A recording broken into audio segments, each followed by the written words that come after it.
ไปย่างเลาะเบิงสถานที่พักเศร้าของแต่ละบอนไปเจอเฮือนหลังหนึ่ง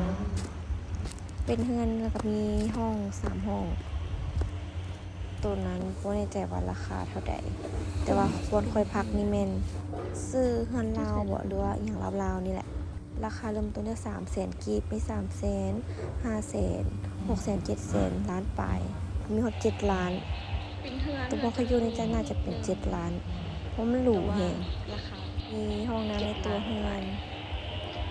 มีตู้เย็นพร้อมจากนั้นลงมาริมทางน้ำจะมีหมอลำมาฮ้องขึ้นฮ้องลงฮ้องลงแล้วก็กลับไปซะทริปที่